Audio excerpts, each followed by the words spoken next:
So the South Korean experience is dramatically different from many of the other countries afflicted by COVID-19. South Korea has just over 10,000 total infections. And even if you scale that up to the population of the United States, they still have vastly less, much less than Italy, much less than Spain, much less than France.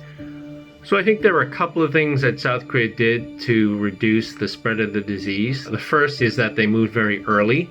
They discovered their first case of a traveler from Wuhan, China on January 20th. And it took the South Korean officials less than a week after that first case to organize a meeting with 20 pharmaceutical and medical companies to start talking about a public-private sector partnership to increase production of PPE, of medical equipment, of face masks, as well as start crash production on test kits. The other thing that South Korea did very early on was declaring a national emergency. They went to code red on the infectious disease alert about 1 month after they discovered their first case. In the United States, it would take us at least 3 more weeks before we would declare a national emergency, at a time when every day counts. South Korea also put a lot of emphasis on contact tracing, and they essentially leveraged technology to do this. They use the one piece of technology that every South Korean has, and that's a cell phone. South Korea is the most penetrated country in terms of cell phone usage per household. And so the government thought it would be useful to put an app on a cell phone such that you could do contact tracing in terms of individuals who were tested positive for COVID-19.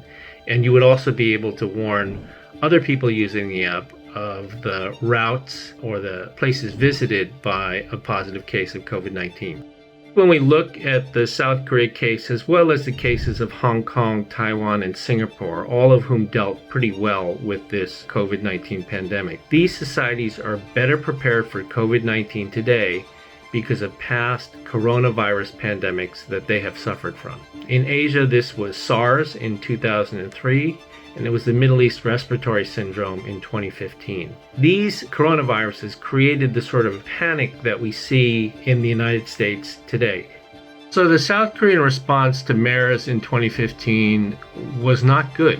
The government was strongly criticized for being unprepared. The emergency rooms were not ready for a highly contagious pandemic of this nature. People were scared.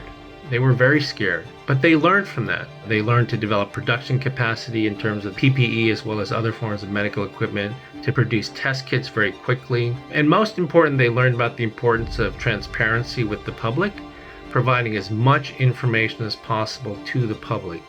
And so I think perhaps the best lesson and perhaps the brightest news going forward is, as a result of this experience, the United States, I think, is going to be better prepared for the next pandemic. Although the lessons this time are quite severe, we're going to be better prepared for the next pandemic.